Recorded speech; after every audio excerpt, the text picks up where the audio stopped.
est venu de lancer un appel d'offres international et suite à cela, si je ne me trompe pas, c'était en 2022, suite à cela, donc une procédure tout à fait transparente, suite à cela, le prestataire actuel a été retenu comme celui qui répondait, si vous voulez, aux attentes de la République et donc avec lequel la République a signé un contrat en 2023. Contrat donc dont nous avons hérité et nous nous sommes inscrits évidemment dans la continuité de l'action gouvernementale, mais aussi dans la continuité d'une action gouvernementale qui répond à toutes les attentes et à toutes les exigences. Ça veut dire que conformément à la loi des PPP, nous avons analysé ce contrat que nous avons hérité, nous l'avons soumis aussi à l'approbation de son Excellence Madame la Première ministre et nous avons publié le contrat. Donc il n'y a aucun secret, il n'y a aucune... il n'y a eu aucun favoritisme. Aucun favoritisme. Et justement, nous avons quand même fait l'effort de réanalyser ce contrat-là pour nous assurer justement que cette continuité-là était en bonne et due forme et correspondait aussi à toutes les attentes et à toutes les exigences de la loi des PPP. Quelles sont ces attentes, Madame la ministre, que le prestataire Dermalog a rencontré? Je rappelle que le contrat est de 5 ans, 48 millions de dollars. Quelles sont les garanties que Dermalog apporte à la RDC? Bon, je pense que tout d'abord, les garanties sont le fait que Dermalog est un prestataire qui fournit ce genre de service dans beaucoup d'autres pays. Donc, la RDC n'est pas le premier cas. J'ai eu l'occasion de visiter le siège de Dermalog à Hambourg et d'avoir une visibilité, si vous voulez, de leur champ d'action qui est quand même relativement diversifié, que ce soit au niveau du continent africain, en Asie, en Amérique latine. Et donc, ils viennent avec toute une expertise, si vous voulez, dans ce genre de solutions, non seulement pour les passeports, mais pour les pièces d'identité et toute autre sorte de documents. L'autre aspect, c'est encore une fois l'expérience dans un processus qui est dématérialisé, qui nous permet justement de gérer la question des passeports avec une plus grande transparence, un captage des recettes beaucoup plus direct, mais aussi une protection justement de nos concitoyens qui, eux, ne doivent plus s'exposer, si vous voulez, à des démarches telles que c'était le cas par le passé, qui peuvent payer directement au guichet de la banque, qui peuvent payer avec carte crédit, etc. Donc une procédure en fait qui rend l'accès à ce service de base beaucoup plus direct et qui, nous le voulons et nous travaillons perpétuellement là-dessus, réduit toute interférence humaine. Alors, donc, le nouveau contrat avec Dermalog apporte une garantie de facilité, de rapidité, garantie de sécurité, garantie de conformité aux normes internationales et garantie de coût également. Et aussi, une dernière garantie, une garantie de durabilité et d'appropriation. Parce que c'est un contrat, en fait, il s'agit plutôt de 2 contrats. Donc, on a le contrat pour la production des passeports, tel que c'est le cas maintenant, mais il y a aussi un deuxième contrat de Dermalog qui prévoit l'installation d'une imprimerie en République démocratique du Congo. Et donc, nous nous projetons aussi dans une logique beaucoup plus durable, où nous ne restons pas dans une logique où nous avons un prestataire qui vient avec son équipement, qui vient avec ses équipes. Non, nous nous approprions les connaissances, la technologie et nous dotons la République et ceux qui viendront après nous pour servir la République des infrastructures nécessaires pour une continuité de ce service de manière beaucoup plus autonome au niveau de la République. Donc demain, on peut espérer, en des termes simples, que la République démocratique du Congo imprime elle-même, produise elle-même son passeport. Tout à fait. C'est dans quelle perspective? Alors, c'est dans la perspective, moyenne, lointaine? Je dirais dans une perspective moyenne, parce que nous sommes d'abord dans le lancement du premier contrat, qui est donc le prestataire fournit les passeports, l'impression des passeports, le renforcement de nos capacités. Et le deuxième contrat, donc ça veut dire une fois qu'on a aussi eu le temps d'évaluer le partenaire, une fois qu'on a eu le temps de recadrer peut-être certains éléments du contrat actuel, le deuxième contrat entrera en vigueur, si je ne me trompe pas, dans une période de 3 ou 4 ans. Et celui-ci prévoit justement l'installation d'une imprimerie et qui permettra donc à la République démocratique du Congo de se doter elle-même sur place. Tenue par des Congolais. Parce que beaucoup de nos compatriotes se posent la question de savoir pourquoi la plupart de nos imprimés de valeur sont produites ailleurs ou par d'autres. Tout à fait. Et c'est pour cela que j'insiste sur la continuité de l'action du gouvernement, justement. Parce que ceux qui sont venus avant nous ont quand même eu cette projection-là, ont quand même eu cette anticipation-là de dire nous voulons rompre ce cycle.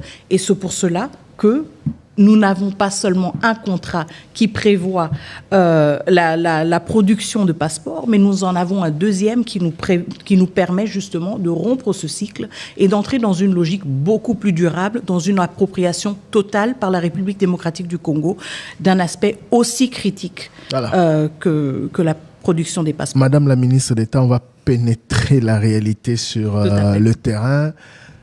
Tout Congolais qui vous rencontre aujourd'hui aura envie de vous demander, Maman ministre, comment obtenir le nouveau passeport? Passeport Yassika. Quelle est la procédure? Alors la procédure commence tout d'abord avec le NIF, le numéro d'impôt. Le numéro d'identité fiscale, excusez-moi. Le NIF est en fait un numéro central qui est remis à chaque individu, donc qui est vraiment individuel, qu'on ne peut pas partager à quelqu'un d'autre, qui constitue la première étape. Une fois que ce NIF a été constitué et que l'identité a été confirmée, vous sollicitez maintenant le rendez-vous pour la capture et pour les différents éléments. Donc vous remplissez le formulaire en ligne qui constitue tous les éléments d'identité pour votre passeport. Vous obtenez votre rendez-vous pour aller à l'ANR parce qu'encore une fois, il s'agit de quelque chose d'extrêmement sensible. Nous avons parlé de la sécurité. L'ANR, vous vous présentez à l'ANR pour confirmer l'identité, donc pour l'identification. Une fois que cela est fait, vous obtenez maintenant un rendez-vous pour aller, vous payez évidemment en ligne ou sur place au niveau du guichet de la banque vos 75 $. Excusez-moi, madame, vous allez un peu vite là, parce qu'on est en train d'expliquer ou de réexpliquer la procédure aux auditeurs. C'est le but de cette émission. Vous avez entièrement raison. Voilà. D'abord, avoir un numéro d'impôt. Tout à fait, le NIF. Oui, le NIF, c'est très important. Tout à fait. Ensuite, remplir le formulaire en ligne. Tout à fait. Vous remplissez le formulaire en ligne. Et ça, c'est une étape très importante parce que vous devez vous assurer que toutes ces données sont bien remplies. C'est pour cela que moi, j'insiste toujours, justement, et sont bien les vôtres. C'est pour cela que je fais quand même un avertissement. Évitez les intermédiaires, évitez les commissionnaires, évitez les soi-disant experts qui l'ont fait 1000 fois. Que quelqu'un ne le fasse pas à votre place. Justement. Et si, par exemple, c'est une personne âgée ou c'est un mineur, évidemment, quelqu'un de confiance de la famille peut le faire. Mais ne donnez pas ce pouvoir à quelqu'un d'autre. Donc, vous remplissez le formulaire avec l'identité, tous les éléments liés à l'identité. Ensuite, vous payez le passeport, 75 $. 75 $. Vous le payez à la banque, au guichet de Equity, ou vous payez en ligne, ou vous payez avec Airtel Money ou M-Pesa, hein, la téléphonie mobile. Une fois que vous avez fait cela, vous vous rendez au niveau de l'ANR pour l'identification. Avec votre récépissé ou votre preuve de paiement. Tout à fait. Ouais. Parce que l'ANR doit justement, on ne peut pas tous y aller, il doit y avoir un système de filtrage qui montre que la personne a complété telle et telle étape, elle est prête à être accueillie à la prochaine étape. Et donc l'étape de l'ANR confirme encore une fois votre identité, et une fois que cela est fait, elle donne le feu vert et vous procédez à la capture.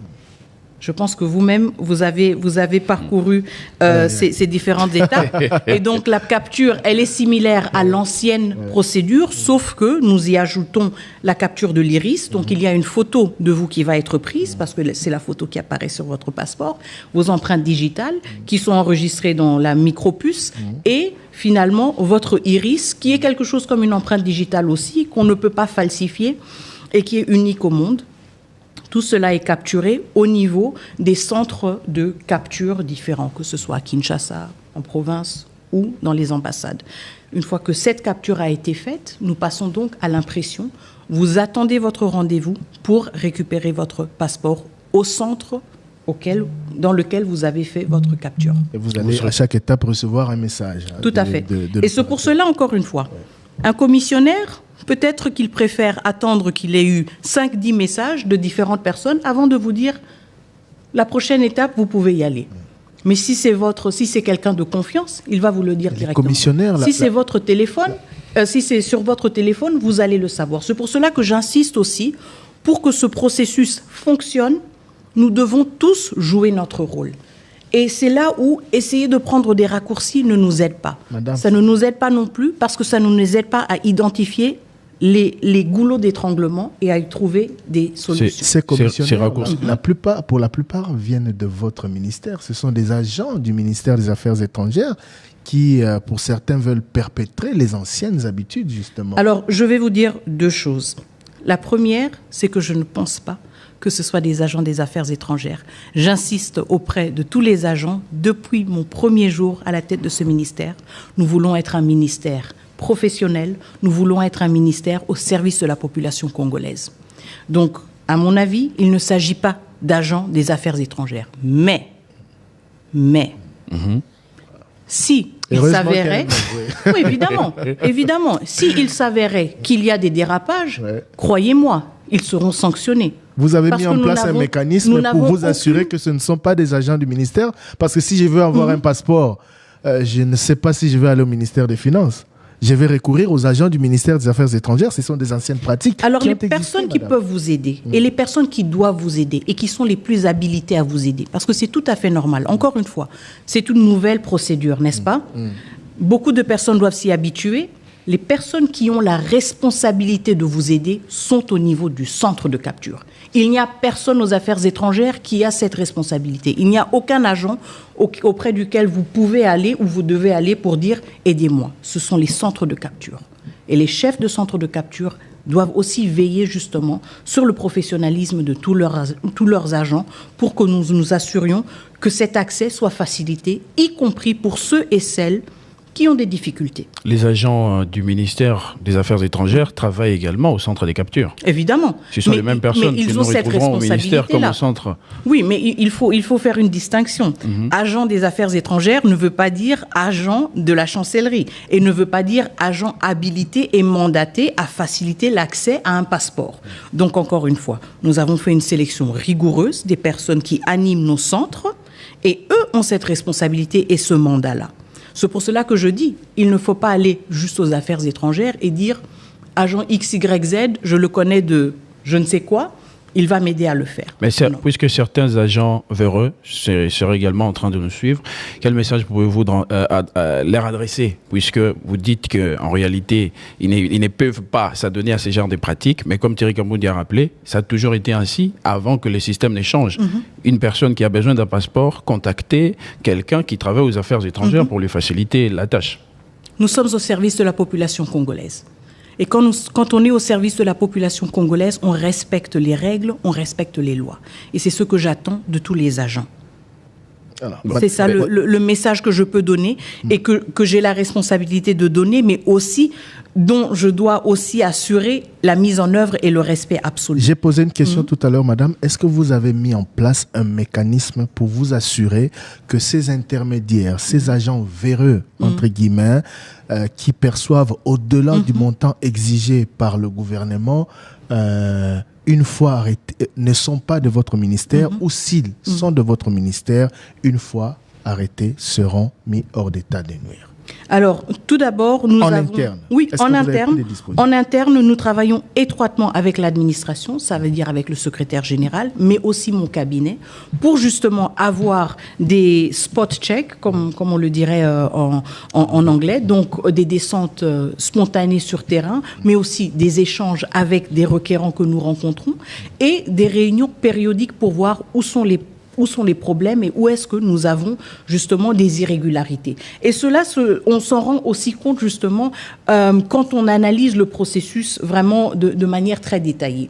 Quand on regarde par exemple, nous avons un lot, disons aujourd'hui, de 500 passeports qui ont été imprimés. Pourquoi est-ce qu'il n'a pas été envoyé? C'est là, quand on commence à poser ce genre de questions, qu'on peut se rendre compte, est-ce qu'il y a quelque chose qui se passe? On va justement entrer dans ces détails-là. Je voudrais que l'on termine ce chapitre. Toute la procédure que vous avez bien expliquée peut prendre combien de jours? Dans un cas idéal, elle devrait prendre maximum 10 jours. 10 jours. 10 jours. Mais comme je le dis, nous sommes dans une phase d'apprentissage. Nous nous rendons compte qu'il y a parfois des goulots d'étranglement. Je rappelle aussi une chose, et ça, je ne veux pas me dédouaner d'une responsabilité quelconque, mais c'est un processus aussi complexe. Pourquoi ? Parce qu'il n'est pas uniquement entre les mains des affaires étrangères. On a parlé du NIF, qui est le point de départ, mais qui est au niveau de la DGI. On a parlé de l'ANR, et donc on parle en fait de plusieurs intervenants qui ont un rôle à jouer. Et donc notre responsabilité, c'est de prendre le recul nécessaire avec ces intervenants-là et d'essayer d'identifier où est-ce que on a des blocages. Parlant justement de la réalité sur le terrain. Le point des goulons d'étranglement évoqués par madame, vous avez parlé de l'ANR, c'est effectivement un goulon d'étranglement. Nous avons eu des témoignages des gens. Il a déposé le dossier, on lui demande de donner $10, puis $10 de suivi. Après, le suivi qu'il devait faire 10 jours a fait 20, 30. Est-ce qu'à votre niveau, même si ce n'est pas vous qui gérez directement ces services, que pouvez-vous faire ou qu'avez-vous déjà fait pour que ces goulons d'étranglement cessent d'étrangler ? Alors, avant même le lancement du passeport, nous avons toujours travaillé en équipe multidisciplinaire. Donc, ça n'a jamais été un projet uniquement des affaires étrangères où on a dit plus tard, il y a l'ANR aussi, il y a la DGI aussi. Et donc, je pense que nous avons déjà établi un esprit de corps, un esprit d'équipe dans cette équipe constituée des affaires étrangères, évidemment, mais aussi du ministère des Finances, de la DGI et du ministère de l'Intérieur et de l'ANR. Et donc, encore une fois, nous sommes dans une phase où nous nous rendons compte qu'il y a ce genre de problème. Évidemment que nous avons des échanges constructifs axés sur l'identification de solutions avec l'ANR pour trouver une solution. Parce que l'ANR a aussi tout intérêt à ce que cette procédure soit la plus fluide possible. Donc, tout ce que je peux dire, sans entrer dans les détails, c'est justement que nous travaillons étroitement avec tous les partenaires pour voir comment est-ce qu'on peut améliorer certaines choses. Le NIF, on s'est rendu compte au début que c'était tout à fait nouveau. Oui. Beaucoup peinaient vraiment à obtenir leur NIF. Certains avaient le NIF, mais ne le recevaient pas. Et donc, c'est comme ça, justement, au fur et à mesure qu'on améliore toute cette procédure et qu'on a une meilleure visibilité sur ce qui ne marche pas et sur ce qui doit s'améliorer. Il y a certaines améliorations qui requièrent, évidemment, un travail un peu plus en profondeur. Voilà. Lorsqu'un dossier qui a suivi la procédure normale, au lieu de faire 10 jours, vous avez parlé des 10 jours, va quand même au-delà. Le problème se pose à quel niveau ? Si la personne est passée par l'ANR, il a son numéro de NIF et tout le reste, le problème se pose à quel niveau ? Pourquoi 10 jours après, je n'ai toujours pas mon passeport ? Alors, normalement, après l'ANR, la prochaine étape, c'est la capture. Et normalement, nous avons un délai relativement bref de 48 à 78 heures pour l'impression des passeports. Donc, il se peut qu'il y ait peut-être un afflux particulier, qui veut dire que nous accusons peut-être un retard dans l'impression des passeports ou dans la convocation des personnes au rendez-vous. Il y a aussi parfois les cas où les personnes ne se présentent pas nécessairement à leur rendez-vous. Et donc, ce sont justement toutes ces possibilités, si vous voulez, d'obstacles dont on se rend compte quand on passe de la théorie à la pratique. La théorie, c'est un schéma assez direct, mais la pratique, il y a tout cet élément humain qui rend le tout beaucoup plus complexe. Justement, parlant de la pratique, en des termes simples, comment vous vous êtes assuré avec votre collègue de l'intérieur que le requérant qui arrive à l'étape de l'ANR n'ait pas des frais à payer. Parce que la pratique évoquée par Trésor Kiyombo est dénoncée par beaucoup de requérants, soit pour que le dossier aille plus vite, soit pour, l'insampunda, comme on dit ici au Congo, je passe par l'ANR, il faut laisser quelque chose, ainsi de suite. Comment, jusqu'ici, près de 2 mois après le lancement de cette opération, vous êtes-vous assuré qu'au niveau de l'ANR, la procédure aille plus vite que d'habitude? Alors, ce dont on se rend compte maintenant, justement, dans certaines étapes, ce sont ces retards et ces interférences humaines. Et un des points sur lesquels nous voulons nous concentrer dans notre travail avec nos partenaires, y compris l'ANR, c'est comment fluidifier aussi à leur niveau la procédure. Donc, est-ce qu'il y a des solutions qu'on doit aussi appliquer au niveau de l'ANR? Vous voyez que je sors, si vous voulez, un peu de mon domaine à moi-même, si vous voulez, de ma chasse gardée. Et c'est là où j'engage la conversation, justement, avec le vice-premier ministre de l'Intérieur, avec l'AG de l'ANR, pour voir, écoutez, voici ce qui remonte, comment est-ce qu'on peut trouver une solution. Donc, nous sommes dans cette logique logique-là, justement, comment dire, de confronter, si vous voulez, ce qui était prévu à la réalité du terrain et de dire, écoutez, le chef nous a donné l'instruction, le passeport coûte $75. Nous ne voulons pas qu'il y ait des interférences quelconques. Il y a $1 de plus Justement. de dépensé par Tout à fait. un citoyen Tout à fait. congolais. Mais nous observons qu'il y a quand même parfois des dérapages. Comment est-ce que nous pouvons verrouiller cela? Parce qu'à la fin, c'est de cela qu'il s'agit. Il s'agit de mettre en place des procédures qui verrouillent et qui empêchent cette interférence humaine, malheureusement, qui est un peu le résultat de certaines mauvaises pratiques que nous avons dans différents segments, si vous voulez. Madame la notre ministre société. d'État aux Affaires étrangères, après l'ANR, place à la capture, selon la présentation que vous avez faite ici. Et aujourd'hui, le problème, c'est au niveau de la capture. Les premiers à avoir obtenu ce nouveau passeport, j'en fais partie, ont été très vite pris en charge. Mais depuis, il y a tout le temps des problèmes de connexion. Je suis passé par votre centre qui se trouve, ou le point de capture qui se trouve au centre culturel sur le boulevard Triomphal, avant-hier, mais c'était un monde fou, impatient. Certains qui attendaient depuis des jours, qui ont été appelés, mais qui n'ont toujours pas été capturés. Il y en a d'autres qu'on appelle aujourd'hui, puis qui doivent revenir demain. Qu'est-ce qui se passe exactement au niveau de la capture? Au niveau de la capture, comme vous le dites, c'est le défi technique.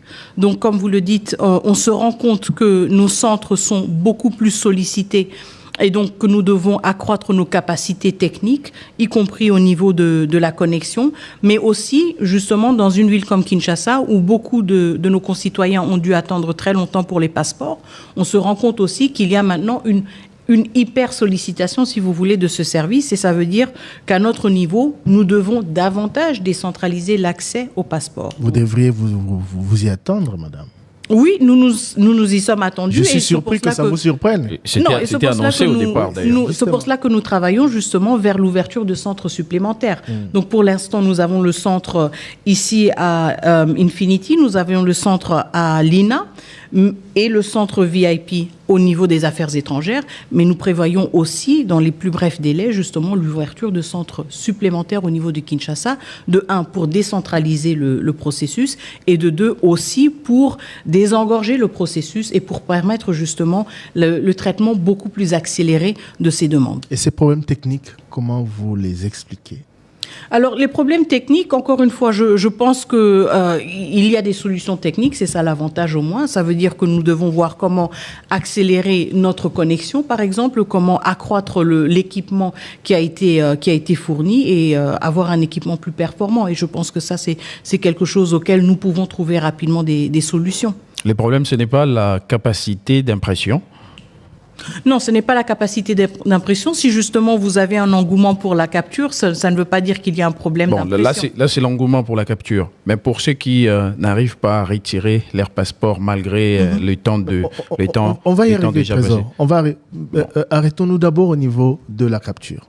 Parce que les problèmes se posent là avant d'évoquer l'impression. C'est beaucoup de soucis de connexion. C'est ce qu'on dit. Connexion zatée. Il y en a qui attendent des jours pour que la connexion soit rétablie. Qu'est-ce qui se passe? Donc justement, comme vous le dites, il y a soit des soucis de connexion, soit des soucis d'électricité et donc des ruptures qui veulent dire que justement la capture devient de plus en plus difficile et on accumule, si vous voulez, des personnes qui attendent. Et comment vous les résolvez? Justement, donc voir comment nous pouvons augmenter nos débits en termes de connectivité ou de connexion Internet et aussi mieux identifier quels sont les problèmes spécifiques au niveau des centres. Donc, voir avec les chefs de centre quels sont les problèmes particulier. Pourquoi est-ce qu'il y a justement des problèmes de connexion? Est-ce que c'est un problème d'électricité? Est-ce que cela veut dire que nous devons doter nos centres de groupes encore plus performants? Parce que justement, nous avons des groupes comme backup, mais peut-être que cela ne suffit pas. Et c'est justement dans cette logique-là qu'on doit voir comment on accroît Madame la ministre, la capacité. Ce sont des problèmes que vous avez déjà pris en charge ou ce sont des problèmes qu'on vous expose et vous êtes en train d'examiner comment les prendre en charge? Ce sont des problèmes que nous identifions au fur et à mesure et auxquels nous trouvons des solutions au fur et à mesure. tel que là. Parce que comme vous l'avez dit vous-même, au début, la capture se passait sans problème quelconque. Donc vous voyez, avec l'afflux justement, on se rend compte que ce qui a été prévu n'était pas à la hauteur. Et donc c'est pour cela que, encore une fois, on n'était peut-être pas conscient de ces défis-là, mais une fois la machine lancée et une fois vraiment la machine sollicitée, on se rend compte qu'il faut augmenter certaines choses et nous essayons le plus vite possible d'y trouver, d'y remédier et d'y trouver des solutions. On évolue à tâtons. La phase préparatoire a posé problème. On s'attendait à ce qu'il y ait un engouement, on s'attendait à ce qu'il y ait tous ces défis-là à relever. J'ai évoqué cela dans mon introduction, des défis au niveau du ministère des Affaires étrangères pour que la machine soit fluidifiée, pour éviter les maux du passé. J'ai l'impression qu'on n'a pas anticipé, que vous n'avez pas anticipé tous ces problèmes et que vous êtes en train de les résoudre au fur et à mesure qu'ils sont posés. Parce que parfois, on ne peut pas anticiper à une telle envergure. Ça, je le dis en toute transparence. Et encore une fois, quand vous imaginez qu'avant, nous n'avions qu'un seul centre de capture et que maintenant, nous en avons 3 et quand même, nous avons une saturation, cela veut dire quand même que que la donne a aussi changé, que la sollicitation a changé. Et donc, peut-être que les estimations que nous avions, le point de départ que nous avions était tout un autre comparé à la réalité à laquelle nous faisons face. Je pense que l'essentiel ici, c'est quand même justement d'avoir une posture assez transparente et franche et de reconnaître et d'admettre qu'il y a des défis et d'y trouver des solutions. Parce que l'autre option serait de dire, bon, et on reste comme ça et bonne chance à tout le monde et aux uns et aux autres. Donc, je pense que moi, je préfère plutôt mettre l'emphase sur le fait qu'on apprend et on ajuste le plus vite possible et qu'on recalibre. Surtout que le souci ici, c'est qu'on ne retombe pas sur les mots du passé. Justement. Qui ont un peu détruit l'image du ministère des Affaires étrangères au sujet de la délivrance des passeports. Alors, pour avancer sur cette question, qu'est-ce que vous pouvez passer comme message à tous ces compatriotes qui attendent la capture, qui sont au stade de la capture, qui attendent et qui rencontrent toutes ces difficultés? Vous leur dites quoi pour les rassurer? Je leur dis tout d'abord qu'ils ont ma pleine compassion et mon entière compréhension pour leur frustration. Parce que ce sont des citoyens qui ont payé leur argent pour lequel ils ont travaillé, et ils attendent un service, et notre responsabilité en tant que gouvernement, c'est de servir le peuple. Donc pour cela, d'abord, nous présentons nos excuses. Le deuxième point, c'est justement que le ministère des Affaires étrangères est en train de travailler et n'arrête pas de travailler pour trouver des solutions à ces défis, pour trouver des solutions immédiates, mais aussi des solutions à long terme. Pourquoi ? Parce qu'encore une fois, nous avons la détermination de faire les choses mieux, d'être au service de la population et, comme vous le dites si bien, pour éviter de retomber dans des mauvaises habitudes.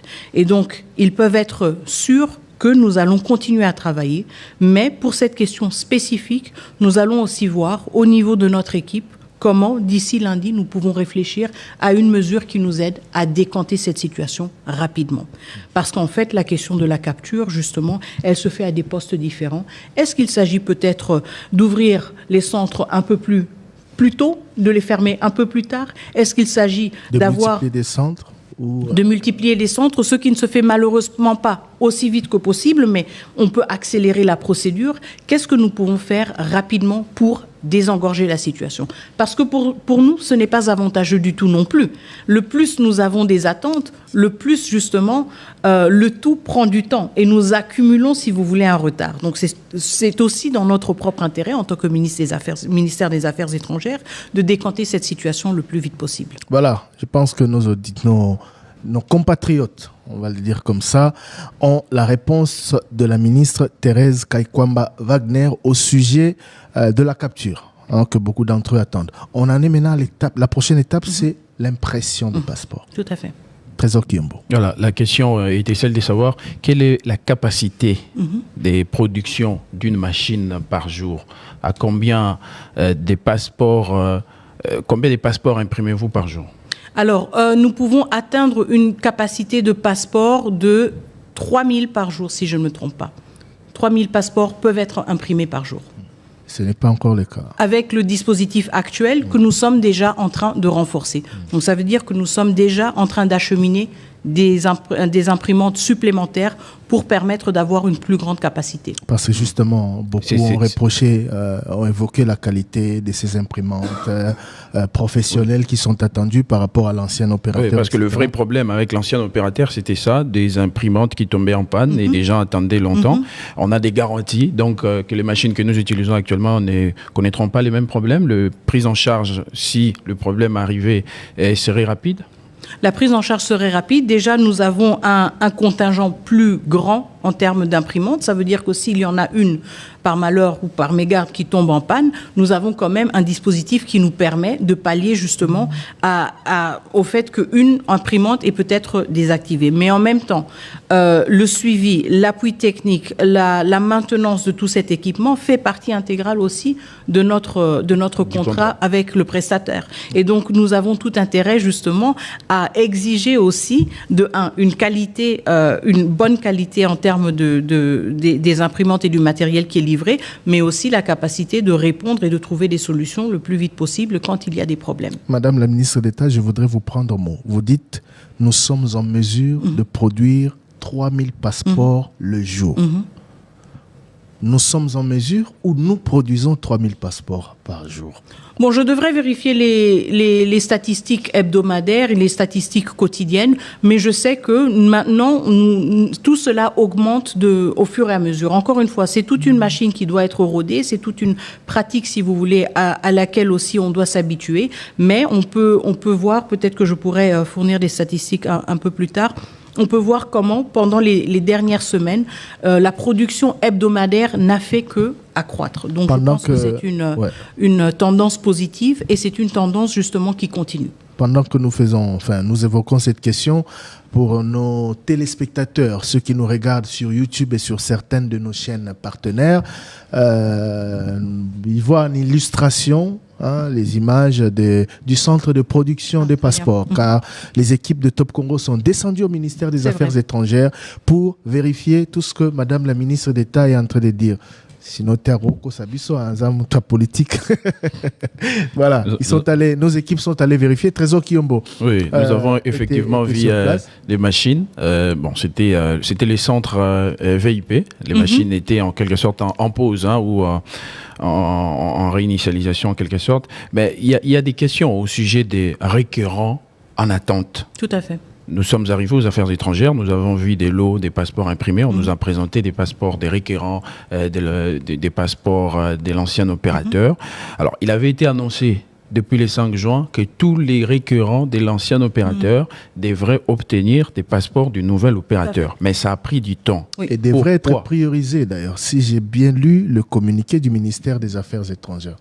Voilà, pourquoi ça a pris autant de temps? Alors, les requérants se sont fait enregistrer et ont fait leur capture dans le système de l'ancien prestataire.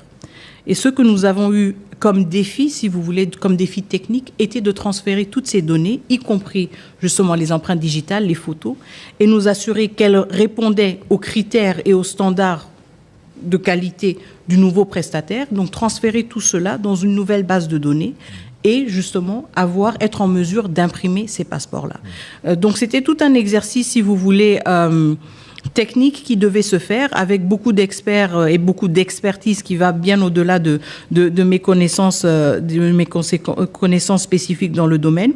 Mais nous avons réussi, ça nous a pris malheureusement plus de temps que nous le voulions.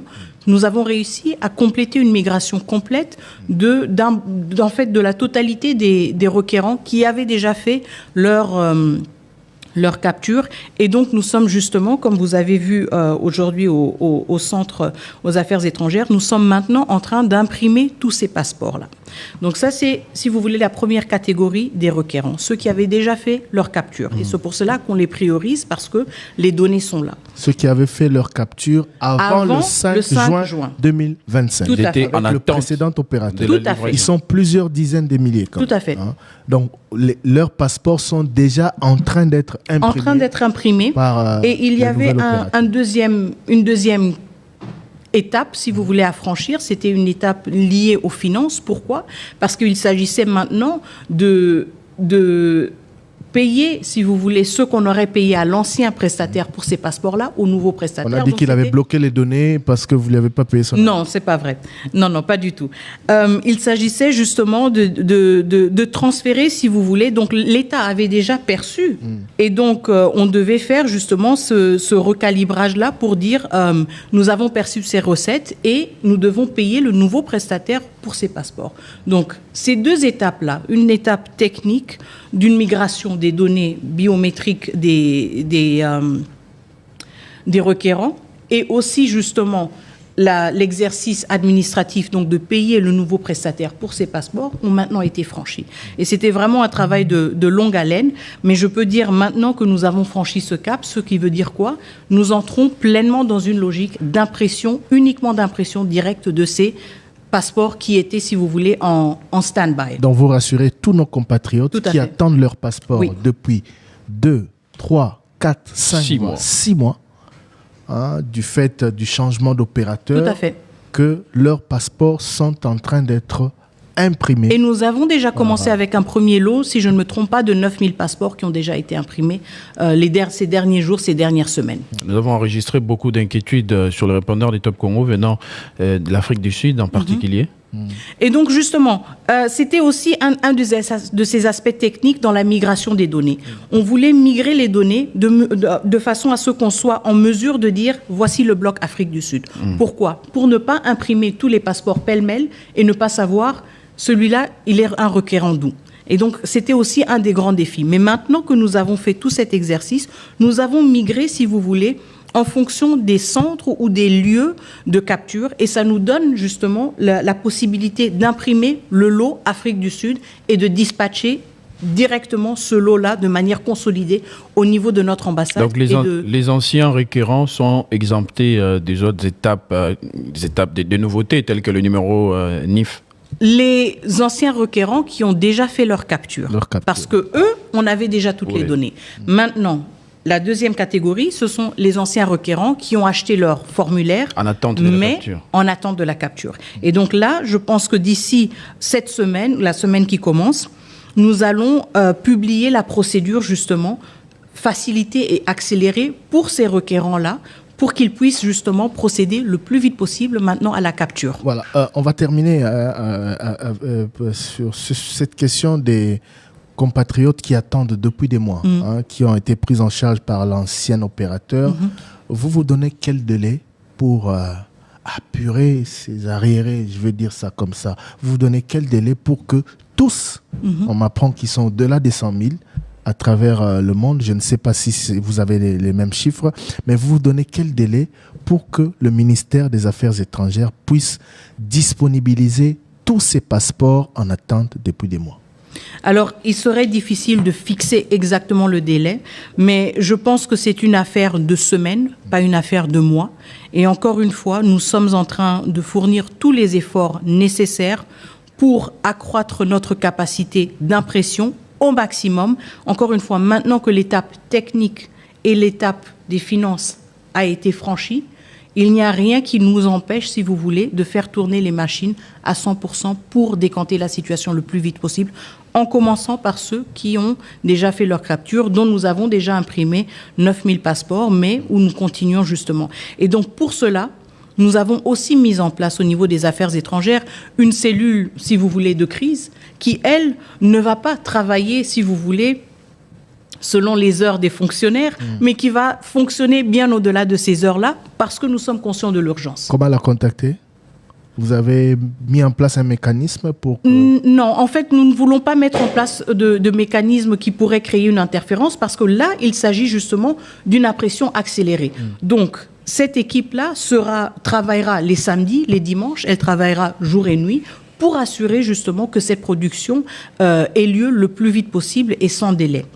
Thérèse Kaikwamba-Wagner, ministre d'État aux Affaires étrangères, sur le plateau de édition spéciale sur Top Congo FM. Alors parlons de nos compatriotes de la diaspora, Madame la ministre d'État. Trésor Kiyombo a évoqué ceux de l'Afrique du Sud qui appellent souvent, mais il n'y a pas que ceux de ce pays. Nous avons reçu récemment des plaintes des étudiants congolais en Russie.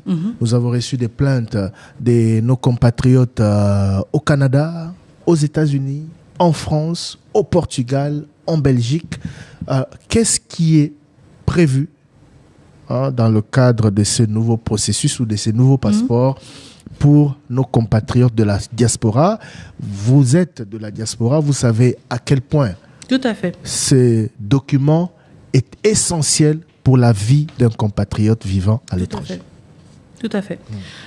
Pour la diaspora, donc, nous avons lancé d'abord les centres de capture au niveau de Kinshasa, c'était le point de départ, mais nous avons aussi justement prévu d'avoir des centres de capture au niveau de nos ambassades respectives, et cela en vague.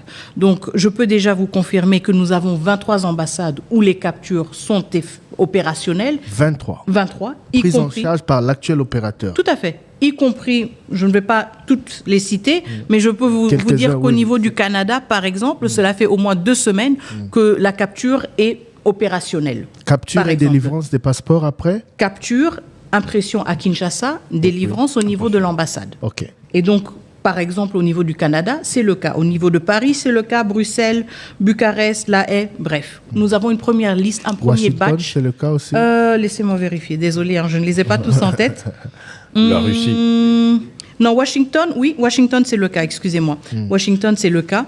Et donc, maintenant, nous avons le deuxième batch, si vous voulez, ou le deuxième groupe, le deuxième lot de nos experts au niveau de nos ambassades qui sont en formation au niveau de la centrale du prestataire. Donc, il s'agit encore d'un lot de 23 qui sont en train de clôturer ou qui viennent de clôturer la formation et qui vont donc regagner leurs postes respectifs pour donc amener ce chiffre de 23 ambassades à 46 ambassades. Et ensuite, nous aurons la dernière phase avec les dernières ambassades qui nous restent et donc qui nous permettront justement d'avoir ce service aussi accessible à notre diaspora et non seulement au niveau de Kinshasa ou de certaines provinces. Donc, en conclusion, que nos compatriotes vivant à l'étranger se rassurent. Tout à fait. Que depuis 2 semaines d'abord, 23 ambassades. Plus de 2 semaines.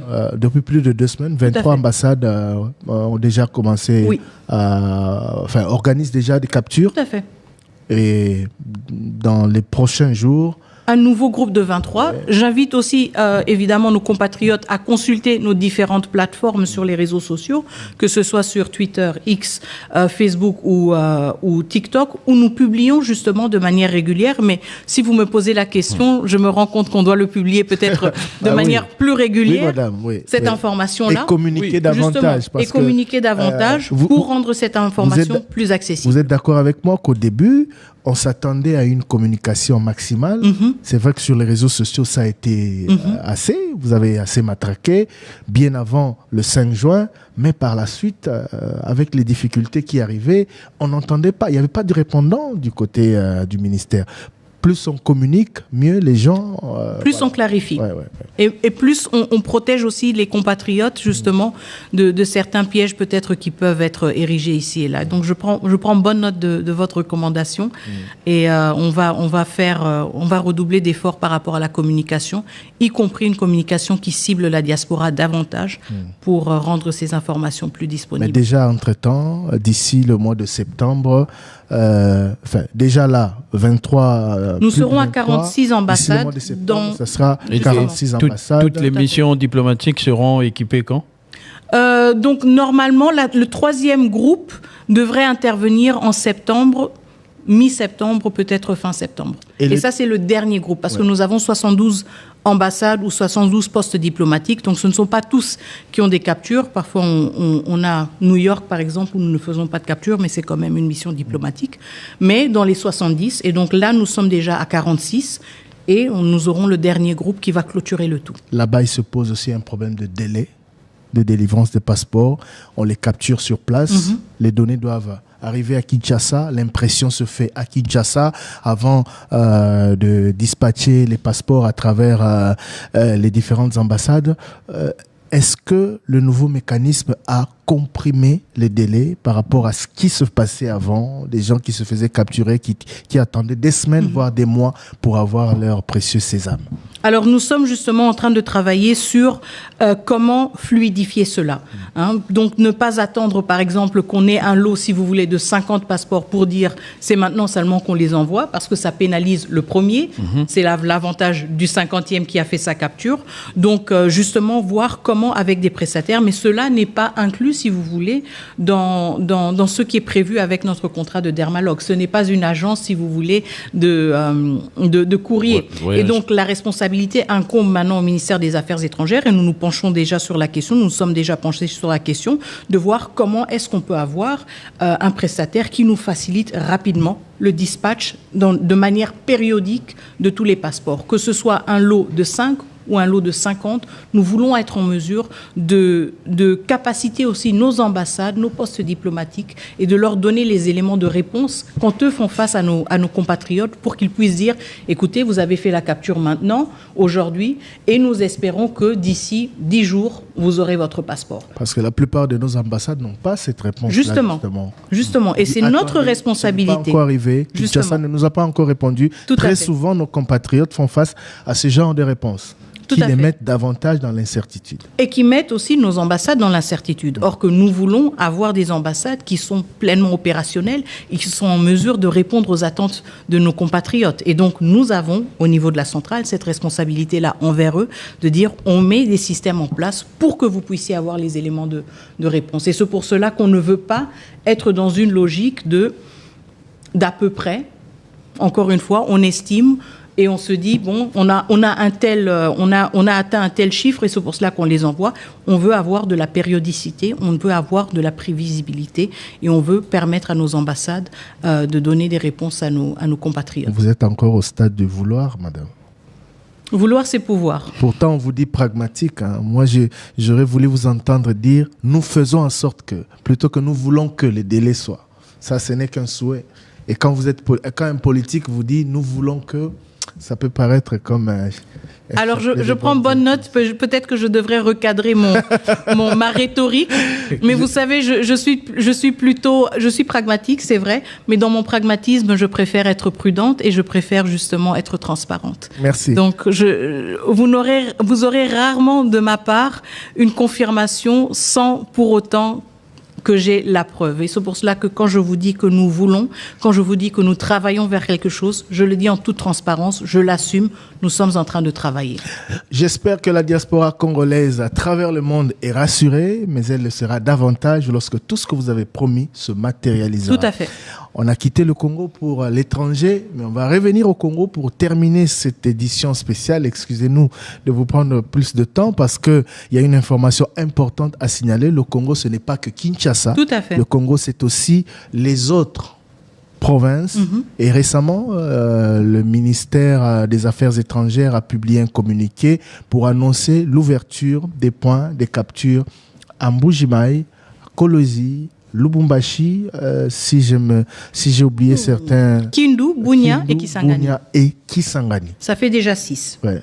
Est-ce que ces centres, d'abord, sont opérationnels? Et puis, pourquoi seulement 6 alors qu'on a 26 provinces? Alors, 6, d'abord, encore une fois, c'est la même logique que dans le cadre des ambassades. Donc, nous procédons de manière séquencée. Donc, 6, c'est la première séquence. Je peux aussi vous dire que le prochain lancement se fera aussi dans un groupe de 6. Ça veut dire Kananga, Iziro, Matadi, Kalemi, Kamina et Bukavu. Ou plutôt, Bukavu, on est en train de trouver une solution. Donc, ça veut dire que en fait, nous sommes en train de prendre possession des anciens centres de capture, qui sont donc, réaménagés et qui vont servir, encore une fois, à la capture comme c'était le cas par le passé.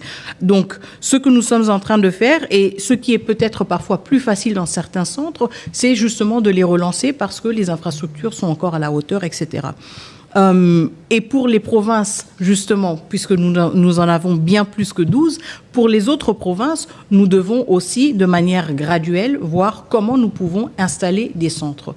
Mais nous sommes dans une logique où nous bâtissons d'abord sur ce qui avait été fait par le passé, et donc nous nous assurons que les infrastructures sont encore à la hauteur. Nous formons le personnel qui va animer ces centres, et nous déployons ce personnel. Alors, un dernier mot. Je voudrais que vous puissiez le placer en langue nationale. Beaucoup disent que Maman Wagner a l'obalinga la té. Abundaka, amekaka, au moins, amekaka. Alors, Maman Thérèse Kaikwamba, tu sali émission mobimba pour na rolobela l'ixolo ya passeport.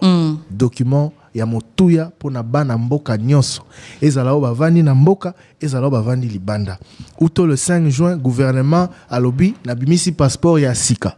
Bosomba yango na talo mokie $75. Président lobaki on a conseil des ministres et moko, ezalaki 99 comme 75. Sécurité, eza garantie et puis ils ont remplir ba normes internationales, les passeport biométrique.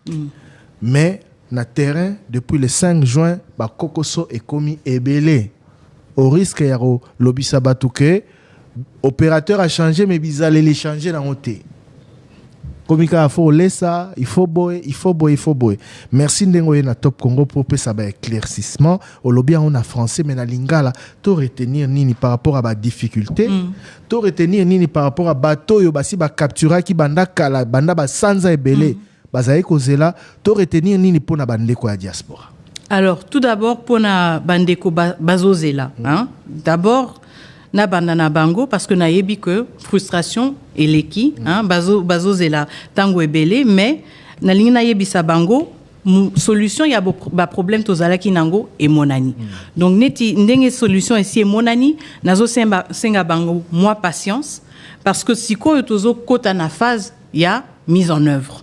Donc impression ya ba passeport ya batu oyo bazala ki kozela capture ya bango pe et ko salama rapidement dans les prochaines semaines wana ba bazala kozela ou to priorité pour na biso bana mboka na libanda na diaspora na biso na sina lobi yango tozo salango na bavague to bandi na ambassade 23. Je suis désolé les chiffres en lingala. Comprenez mon émotion.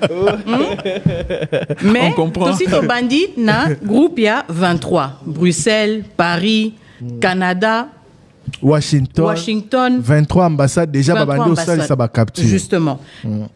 Toko continuer dans 23 groupe ya 23. Na prochaine semaine bako bandape ba capture. Tout ça net une église place au kokité na français ngana osungo comme interprète na lingala. Donc 23 déjà ça va. Justement. 23 musu sezo bakisa. Justement.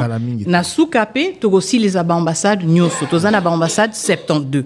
Donc na septembre objectif na biso eza vraiment ba ambassade nyoso bazana capacité ya kosala capture. Et rassurer bande kwa diaspora que pasteur et narokoma na moi lobango par rapport à ndé bazela justement parce que objectif na bisopé ezako ko installer système ya envoi ya ba passeport ezala bi hebdomadaire donc aux éli sans ami balé ba passeport nyoso yé ezala na Bruxelles ezala na Paris comme ça attente ezala moulaï li sousouté voilà et pour na ba difficulté aux a rencontré ça au lobani na bandeko balandi.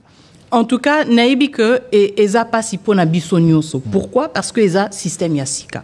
Donc nazo sengape banambo ka bazala na moi patience na biso, mais bango pe basala procédure nenge et sengeli. Donc si vous avez des problèmes, mutumoko asali sabino mais kopé sambongo te, kokende pas commissionnaire te, kokende pas intermédiaire te, ça la procédure na yo na kimia na transparence. Mais biso pe toza na musala. Biso na ministère des Affaires étrangères musala na biso eza kokita na ba centre, kokita na ba na ministère des Affaires étrangères, tout na pe batu problème eza nini et tout mona ba solution. Na ministère intérieur pe pour un problème justement. Donc tozo solo la po justement ba problème wana nyoso tozo yoka et si là. Merci beaucoup. Batu bakanga iguta pour ministre balinga la tebo échoué parce que alobi lingala et puis alobi alobi madame. Tant soit les Christian nous. Merci, j'ai vu des gens très stressés tant on a toutes les questions dans lingala.